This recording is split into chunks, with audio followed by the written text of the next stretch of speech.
நண்பர்களே வணக்கம். நாம் கோவிலுக்கு போனால் முதல்ல வாங்கிறது தேங்காயும் வாழைப்பழமும் தான். ஏன் மற்ற பழங்களை விட இதுக்கு ரொம்ப முக்கியத்துவம்? இதுக்கு பின்னாடி ஒரு அழகான ஆன்மீக ரகசியம் இருக்குது, வாங்க பார்க்கலாம். மற்ற எந்த பழத்தை சாப்பிட்டு அந்த விதையை மண்ணில் போட்டாலும் மறுபடியும் மரம் முளைக்கும்.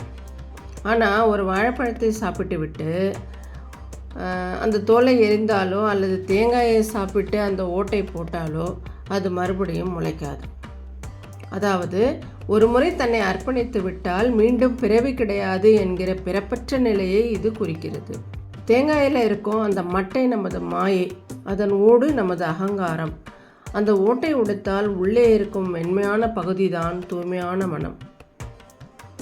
கடவுளுக்கு முன்னாடி அந்த ஓட்டை உடைக்கும்போது, இறைவா, என் கர்வத்தை உடைத்து என் தூய்மையான மனசை உன்கிட்ட ஒப்படைச்சுக்கிறேன் அப்படின்றது தான் அர்த்தம். வாழைப்பழத்தோட தோல் நம்மளோட காம குரோத லோப குணங்களை குறிக்குது. அந்த தோலை உரிச்சிட்டு பழத்தை வைக்கிறதுனா என்கிட்ட இருக்கிற கெட்ட குணங்களை நீக்கிட்டு என்னை முழுமையாக ஏற்றுக்கோ அப்படின்னு வேண்டிக்கிறதுக்கு சமம்.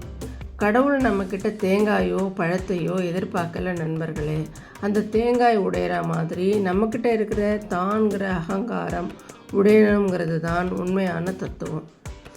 நண்பர்களே, இந்த பதிவு உங்களுக்கு பிடித்திருந்தால் லைக் பண்ணுங்கள், நண்பர்களுக்கும் ஷேர் பண்ணுங்கள்.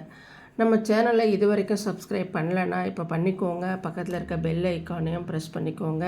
அப்போ தான் நான் போடுற வீடியோ உங்களுக்கு உடனுக்குடன் நோட்டிஃபிகேஷன் வரும். மீண்டும் ஒரு பயனுள்ள பதிவில் சந்திப்போம். நன்றி. வாழ்க வளமுடன்.